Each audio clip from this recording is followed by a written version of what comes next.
Well, they tried to defend as much as they could. They couldn't quite get it done, could LG, and E United take game 1. But Picks and Bans are ready here for game 2 as he move in between these two teams. And let's see if E United can close it out or if LG can play a bit of spoiler, because E United need every win they can get if they want to find their own way to the LAN. That's coming up here sooner than you think. This is week 6. We are right at the end of that first splitter, coming up on it. And it's hard to pick one source in particular that I think Luminosity struggled with. I think it was just an overall in-game performance by E United as a whole that was the primary reason they ended up on top. But this is kind of what I was expecting to see, that Achilles ban. So Luminosity thinking they might stand a bit of a chance without having to worry of Scream's Achilles. Well, that's what got them out to such a good start. E United going to be banning away the Terra and the Giannis, the same two bans we saw for the second pick in the last game. So Terra and Giannis being banned away again. They don't want first pick being able to select those. And LG have some options open up to them. And they choose to go with the Ullr this time as their first pick. Last time, they kind of had a little bit of flex between where they put some of their hunters. So this Ullr might not necessarily be automatically for Clout. We could certainly see Keegs on it too. We're not quite sure. If it is an Ullr in the duo lane, I am hoping that this Sobek somehow ends up as the support role, although there is a strong likelihood Benji chooses to run it back. I think that Sobek would be great because Ullr doesn't really have a CC immune ultimate, and having those consistent plucks off as well could really keep throwing him out of position enough for E United to get the necessary punishment going. Not just Sobek, but Hachiman is going to be the selection for E United. Could make for a very punishing duo lane for Panda Cat and PBM if they elect to go with that. Certainly Sobek could flex over to the solo lane without any real trouble, but if he does go over there, he'll meet a very tough opponent in the Artio, which could easily be the solo lane for them as well. So a lot of flex potential early on for these picks as Robin comes through as well for LG. That one, we probably know where that's going, though. Probably Robin jungle. It'd probably have to be Robin jungle, but there is still a small chance that this ends up in the solo lane. Kiki doesn't really like playing to the norm. I mean, we just saw him on solo, and we don't tend to see that very often either. Sure. But I think that Robin in the jungle would be infinitely better for Luminosity. It would allow Weekend to have a god that he can also try to be more controlling of in team fights. So also just having that high carry potential, I think, is really important when you're looking for these sort of dive compositions. But nice burst damage so far from Luminosity. Sylvanas going to be the next selection for E United, so that kind of clears things up a bit. We'll very likely see that Sylvanas on Polar Bear Mike, which means probably Benji would take in the Sobek.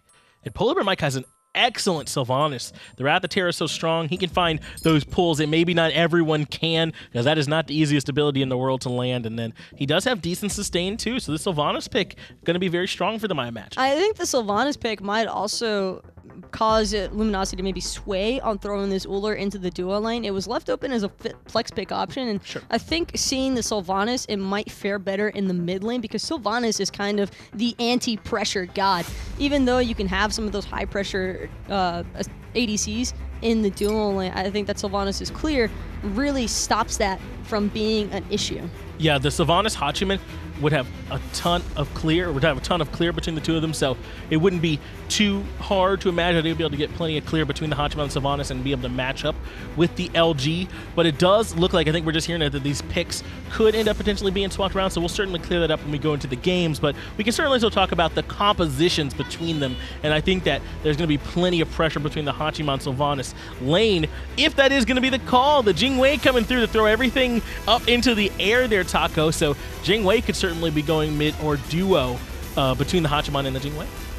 And Jingwei, the only concerns is the fact that she kind of needs to rely a little bit more on survivability aspects. In the early game, she doesn't have as much pressure as what you would probably like. And seeing a Hachiman and a Jingwei leads me to believe that that'll most likely end up being a Hachiman middle again here for Luminosity. Like we just brought up, the picks and bans are actually swapped around. So it's E United that we're seeing with the Ullr, Robin, and Artio, and Luminosity actually on that Sobek, Hachiman, Sylvanas, and Jingwei as is being represented now. Yeah, we got those swapped around here for you. So this is how they're actually going to be looking as they move into the match. And Artemis going to come through for E United. No big surprise. Panda Cat looks excellent on this god. or maybe not. So we'll see where the Ullr and Artemis end up going, but I think likely we'll see Artemis on Panda, or Panda Cow on Artemis. Might be the first time in a while, though, that we're getting a full-fledged game without the worry of some of those magical gods, that mage damage. Yeah, after all our think talk. Luminosity are really trying to throw it into the Cabrakan, and Cabrakan as the jungle pick as well. This is a very risk versus reward-based jungler, so if Weekend isn't able to get off to an ideal start, and that being probably looking for an early kill or two, I mean, we call Cabrakan Fat Loki for a reason. He's got the burst necessary as long as you don't fall behind. Well, we said last game they didn't have much control in this LG roster, so maybe they were like, let's just draft a bunch of control between the Sylvanas, Sobek, and the Cabrakan going into the next game. Maybe only a Kumba could be added to give this composition more control than what they've got here right now, so tons of it coming the way of LG. And as you said, they're not going to be like giving up burst, because Cabrakan certainly can bring that in large supply. Like I said, the only concern I really have is that the power spikes for a lot of Luminosity's roster, it comes at really awkward moments for the team, so we'll just have to see how they fare. Well, let's see how they fare indeed. Game 2 between E United and LG. We'll let Tom and Aggro take it away. Thanks a lot, folks, and here we go for game number 2. Drafts on both sides honestly look clean. When it comes down to these two teams, I think it's more about the gameplay. I agree with you, but I gotta say, I like what United did during that draft. They take the Ullr #1 overall to make sure that Clout doesn't have it. That's what I was asking for at the game 1, that I want to see him on one of those aggressive hunters, and they kind of force him into the Jingwei pickup. And Keegs played really well on the Hachiman, but I don't know. I just love seeing Clout on those hunters where he can get a lead and play very aggressive. And Jingwei can do that occasionally, but it's really more there for the safety. And when Clout's on the run, he just doesn't get that same sort of aggressiveness, that same sort of momentum going into the later stages. He can still make an impact, but a lot of Luminosity's wins have just come from Clout getting huge in the early game and winning it by himself. Very, very true. Let us know if Clout has what it takes to go ahead and bring game number 2 to his team, or if this is it. We're just going to close it off with another E United victory. Should be very interesting watching these teams go head-to-head one more time. We get into game number 2. I'm really excited to see the shape shift from Luminosity here, because they had one sort of composition in game 1, and I think a different approach here in game 2. Yeah, I think that this time we'll have to wait and see if this is going to be the same sort of execution level from both sides, right? That can E United be the aggressors in the dual lane early? They probably can with something like a Robin pickup. It plays very similarly to that Achilles and can get off to great early leads, but transitions a little bit better into the later stages of the game. But Luminosity drafts more pressure in the support role this time around. The Ganesha is pretty good in the early game, but not going to be as impactful as something like the Sylvanas that can really start to get it in your favor. But that's why I love this Ama pickup on the other side. Isn't it going to negate some of the pressure that Gino will be able to create for Clout? Again, want to give the nod to Gino here. He last time we saw the Sylvanas, he was nailing these pulls almost every time. Really impressive. And it's against Space Station, right? Yeah. And again, against a great team. And one of the things that I said earlier on was like, yeah, play the Athena over and over again, give the rookie his comfort pick, and make him prove that he can play other things. And Gino said, okay. And then did exactly that. Come out swinging with the Sylvanas. And despite the loss last game, that Ganesh was really, really good. Ryan, Gino has really just exceeded my expectations. I did not expect this guy to be this good. I was excited about the Luminosity dual lane. I definitely saw some potential, but didn't think they would reach it this quickly. Yeah, that's in the year. key. You know, the Vedium was always a very, very strong Hunter player. Not surprised to see him continue to have a good year, but Gino has really complemented not only Clout, but the rest of Luminosity very, very well so far during his time in the SPL here in Season 5. And Tom, I let it go game 1. I got to say it here in game 2. Two Hunters in mid, back-to-back games, but I thought mages were so OP, Tom. What's that about, huh? Mages are broken, right, everyone? Right? Warlock staff, right? Oh, Soul Reaver, way too good. Hunter's not good anymore. Yeah, they're all trash, right? Yeah. Yeah, that's what I thought. Yeah, that's what I thought. Mages are just fine. In fact, they need buffs. I'm trolling Chill. on that. I'm trolling on that chill. one. I'm trolling. Chill. On that last part. Chill. You're trolling. I'm chilled. Chill. Cooler than a pitcher of ice cold lemonade. Yes. Sure am. That's him. Me, the lemonade guy. Aggro. So cool, he makes cool people look not cool. You don't look Totally, you look really different today. I buttoned up my second button. Oh, okay. Where's the ring? We don't talk about it. Sorry It to was hear a that. long night at the poker table. United here. Panda Cat on the classic Artemis. It's kind of funny. I love when players have an oddball pick that becomes meta. You think there's any like, oh man, that was my flavor, that was my spice, and Oh, 100%. now everybody plays it. Yes, E United is definitely upset, and I'm not kidding when I say this. I'll bet you E United is legitimately upset that other teams are playing Artemis as much as they are. They're like, we started this. We were the first ones. Everyone's taking it from us. They're the Startimus. All right, that was pretty good. All right, that was solid. I'll give you that one. Not bad, not bad.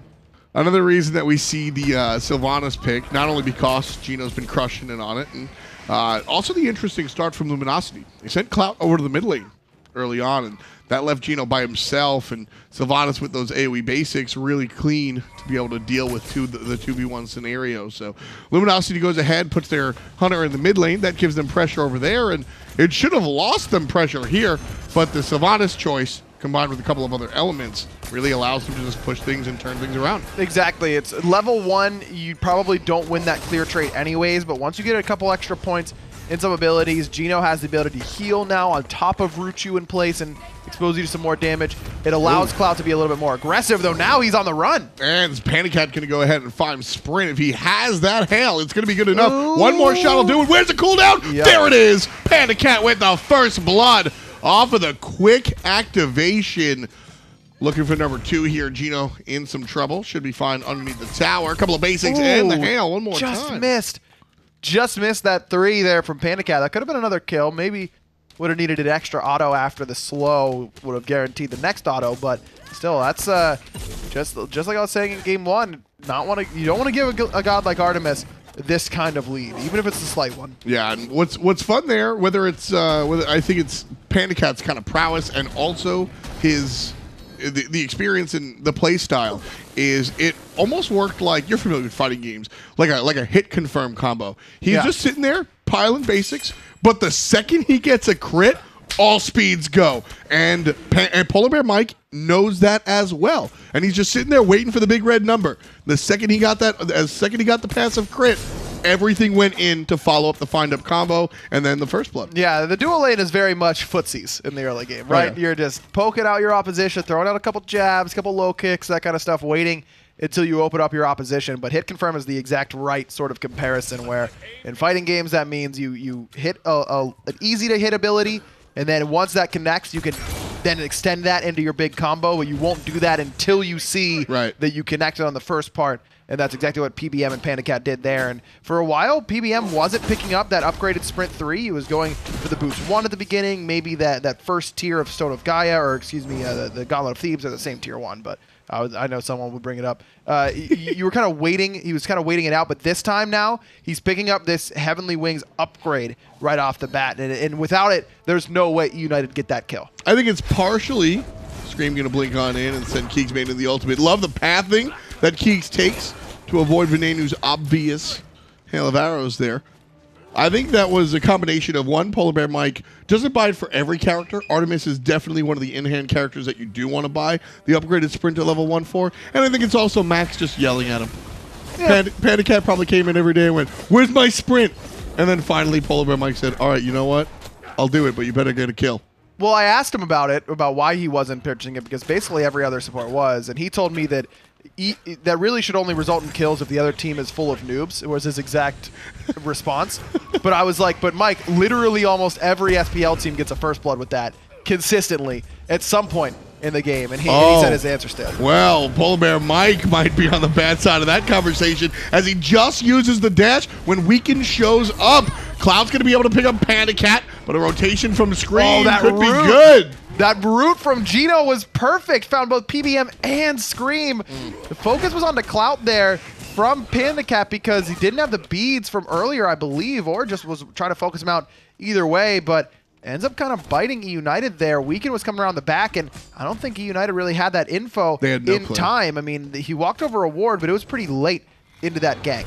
Yeah, it was really rough, and the timing of everything was really what was kind of messy, because Polar Bear Mike's dash also has the silence, which is a great pick into the Cabrakan.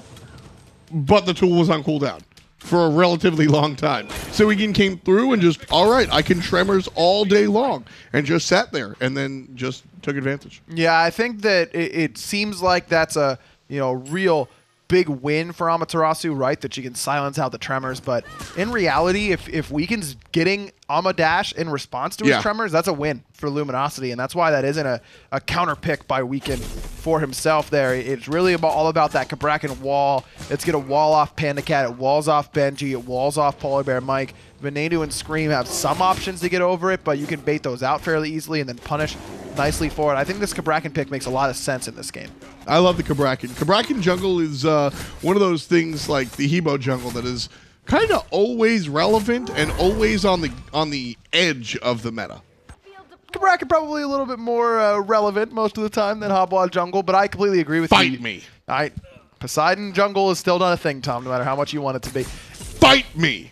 Cabrakan jungle brings damage, CC, lockdown, always going to be viable in the jungle role. So as long as his clear is good enough in the early to mid game, that's kind of what dictates junglers, especially Guardian junglers, is that how well they can clear, how much mana they're using to do it, how much time it takes them. And Cabrakan is in a good enough spot right now where he can do those things well enough to be able to be picked. And check out the Dynasty Plate helm from Weaken's second item. Love this pickup. Could have been a Jade Emperor's for the same sort of effect, but it's basically just there's 2 hunters on the enemy team. There's an Ama support on the enemy team. There's a Raven on the enemy team. There's a lot of physical damage dealers that I got to worry about on the enemy team. So let me pick up something that'll not slow down my power curve, but also give me some degree of protection. I think this into a Jade Emperor's crown might be a little bit too slow in his own damage department, but at the same time, it would decrease that of all those physical damage dealers. I'd love to see one. Gino finds another pull. Scream not going to get surrounded quick enough by Weaken.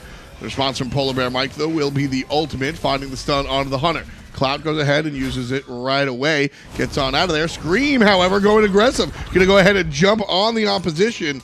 And we're going to watch them continue to go on and walk away. Gold Fury could be an option here. I mean, Luminosity has the Oracle Vision, but everyone is pretty far away, and they've got some pretty good bursts between Ullr and Artemis. Yeah, a couple crits. Oh, here it comes! Secure it. No, United got it. Oh, Luminosity looking for the fight after the fact. A beautiful stun from Venenu as he gets the turnaround axe. Weaken still interested. Red buff goes to United. Luminosity, though, just a hair too late. Just a hair too late. I think they had all the tools to really defend that objective and take the team fight after the fact. But United has done this twice now, where they just disengage so cleanly. And that's what you got to have. That's what United did very well towards the end of last year, as Keegs uses the beads after watching Venenu use all of his skills in the mid lane on that wave. That's a panic beads right there. Yeah. Maybe worried that Scream was going to come in and finish him off, but should have known that Scream didn't have his ultimate from the last engagement or his blink, so he would have had to be coming around the backside on the left where Luminosity has wards. So Keegs just got to be a little bit more mindful of his enemy's cooldown and not throw away relics like that, because now Venenu does have solo kill potential very, very easily in this lane. You know, it doesn't have health, but Dynasty Plate Helm is almost the physical-sided Voidstone. You feel me? Yeah. Basically, I mean, you've got Void Shield, which is a little bit more... Yeah, it's more apropos, but right. When you look at the Dynasty Plate Helmet, it's still giving you about 45 power, so it's still going to allow Weaken to be aggressive.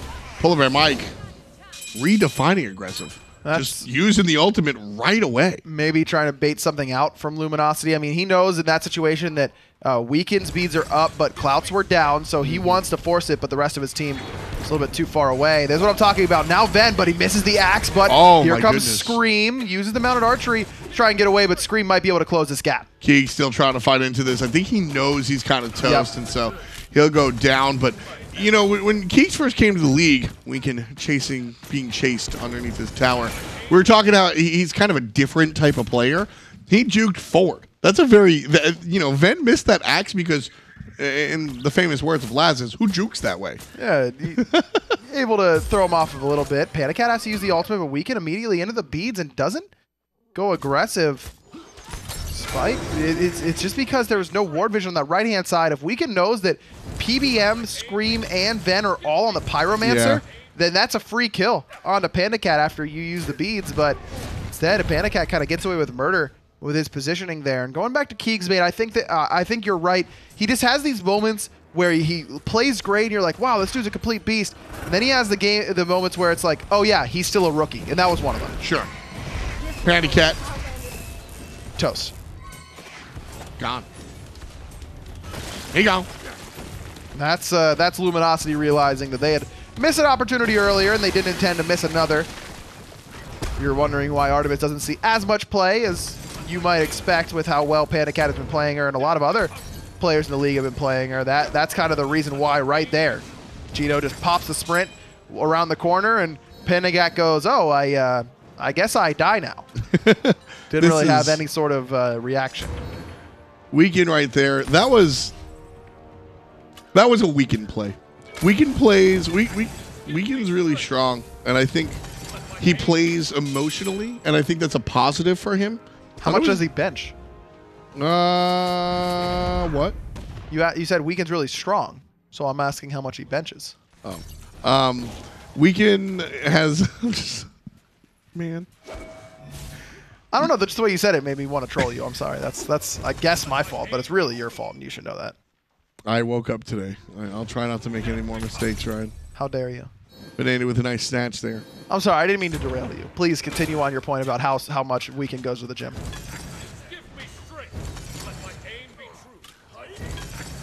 Tom? Looked like you were lagging out there for a second. Just want to make sure you were still there. Pink's coming out. Everybody knows where Scream is.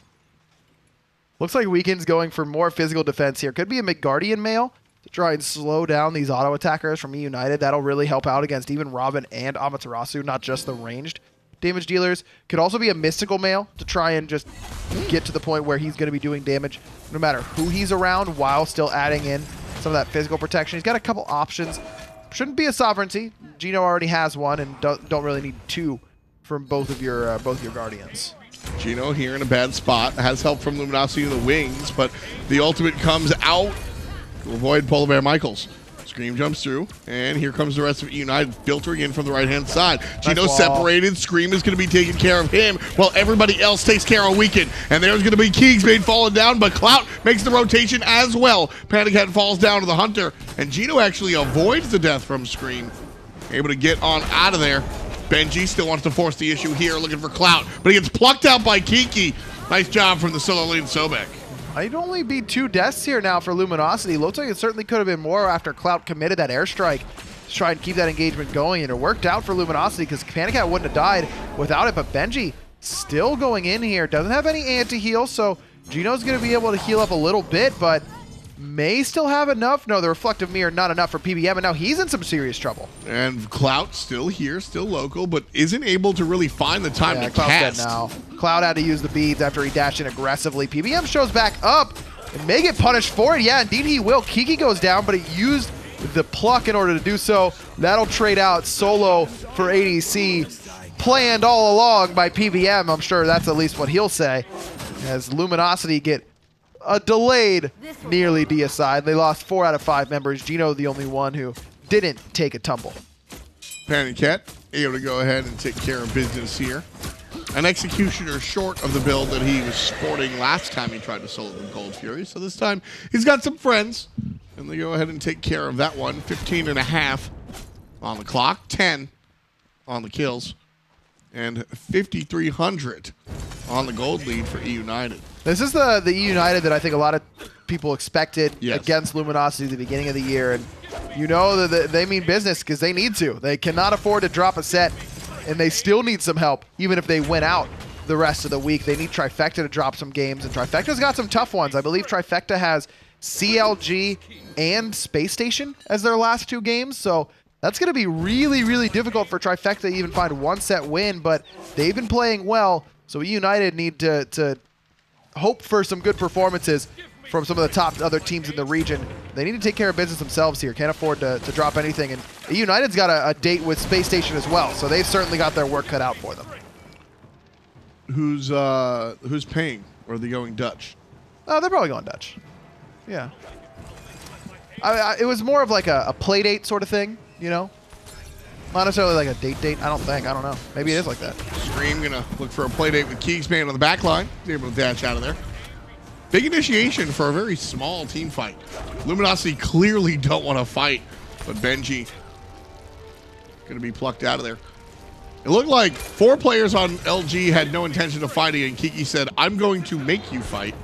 Here's a solo laner. Honestly, wasn't that bad of an idea from Kiki because Benji doesn't have that initiating ultimate that you're really worried about when you're plucking in a solo laner most of the time. I mean, he is level 17. He's got 4 levels on Weekend, Keegs, and Cloud, so that's certainly scary, but you've got surrounding Artio and bringing her down is certainly within the realm of possibility, but it also made E United a little bit more wary of what was going on in that team fight, and it created the space for Luminosity to find the Pyromancer after that. So it ended up actually being in LG's favor pretty substantially overall. And I was asking if for Jade Emperor's crown or if we were going to get one. Looks like Kiki decided to pick that up, so he's going to be reducing the physical power of everyone around him, and that's a great pickup for him. That's going to be very useful for him and Weekend. And that Steel Mail did ultimately turn in to the Mid Guardian, so Weekend sacrificing his ability to deal damage, instead looking for the survivability.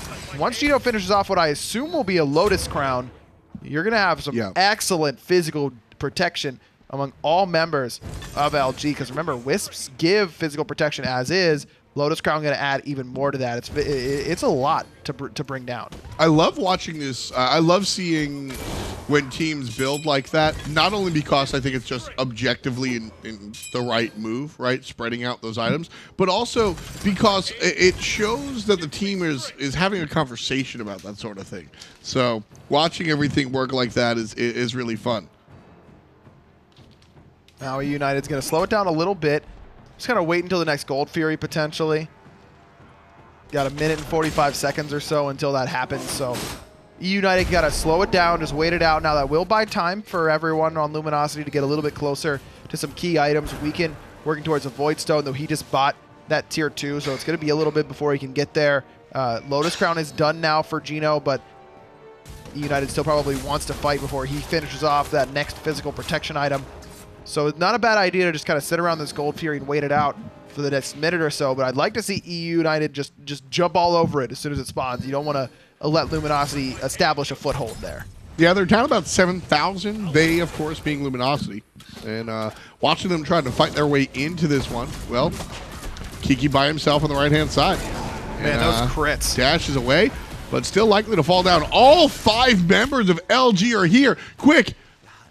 Or E United, quick, somebody do the Gold Fury. Oh wait, it's down. This was the game plan from E United all the way. Whew. Frenzy popped, upgraded. Weekend's not even going to get here in time. That Fire Giant went down in the blink of an eye. It was kicked too. It just so quickly goes down in favor of E United. So now it is the non-enhanced Fire Giant, but Tom, they got that FG, and they get to go to Gold Fury in time to knock that down as well. These 3 tier 2s could easily be next. Yeah, not only are they going to look for Clout down here, but if he does do well and he's able to escape, well, guess who's waiting for him up top? Here comes Ven, looking out from the right-hand side. There's the ultimate from the Hunter, but he's going to die anyway. No big deal. Very nice hail of arrows there, but Panda Cat, where? I had an option to go with where was he, but I'm going to go with why was he there? That's a good question. Panda Cat by himself after the enemy team picks up Fire Giant is in the enemy jungle with red buff down, so it's not even like he was stealing that one. He almost killed Keeks. He got both relics and the ultimate. Cost Weaken, both relics and the ultimate. So he got a lot there, but losing your Artemis with your Fire Giant push is going to be very impactful, but E United does have Venenu, so at least they're not missing a Hunter presence entirely in this push. Love this call from E United. A lot of times the shot calling in Smite is reactionary. We got the kill. Where's the shot caller going to tell us to go? E United make the proactive shot call. We're going to go to the right side of the map and slaughter who's ever there because we have 4 people, right? And if it's 1 or 2, we're just going to outnumber them because the Gold Fury spawning soon and everybody's going to look over in that direction. But we're going to go to the right side of the game with all 5 members, kill whoever exists, get the Fire Giant because the Gold Fury spawning soon, making sure to maximize that Fire Giant time. Exactly. It was perfectly timed. We see it a lot at pro level where a team will invade speed or blue buff and invade, and then right as the next one is about to spawn, head to the other side of the map and do an objective over there. You condition your opponent, go back to the fighting game terms, you condition your opponent to expect something. Yep. Luminosity expects, as did I, that Gold Fury was kind of what E United was waiting for, and then they hit him with a sneak attack on that right-hand side and are able to get a lot from it. Really clean from E United, and I think the secondary conversation here, the primary, of course, being E United back in form. I don't think anybody can make that argument that they're not. Is that they're doing this against the Luminosity squad that I think with the way game number 1 went, and even a little bit of game number 2 here, if Luminosity are playing against a different squad, game number 1 might even be a win. LG are playing really nicely. E United's just the defending world champion and finally acting like it. Exactly. They've looked a lot cleaner, and E United wanted some revenge after getting 2-0'd by this team at the beginning of the year. Yeah, you don't. That's something that definitely has not sat well with E United. I can say that much. And again, going back to seeing Weekend successful, that's also another thing. Like it's people don't like to get beat up by Weekend, and it's fun watching him beat people up and making them mad. He's getting beat up a little bit. He's forced back to base, but on the left-hand side, Venenu's pretty low as his Panda Cat mounted archery comes through, as does Airstrike, but it's still not enough. Panda juking around. Clout misses a couple autos, and he's going to get punished for it. Oh, the team provides the body blocks. Panda Cat does finally go down. Weekend shows up, and Weekend goes down. Trip skis to your world's MVP there. And Luminosity, nobody to play defense. That's game 2, folks. E United taking this one. Hot dog. There's the win. Man, that's before you even get an opportunity to get the enhanced Fire Giant. E United find this game 2 victory, and for a team that's trying to ramp up in time for LAN and hope that they can make it, this is the kind of a performance that I think you really expected from E United, and I'm sure that their fans were waiting for. Really clean stuff. 23.5 minutes on the clock.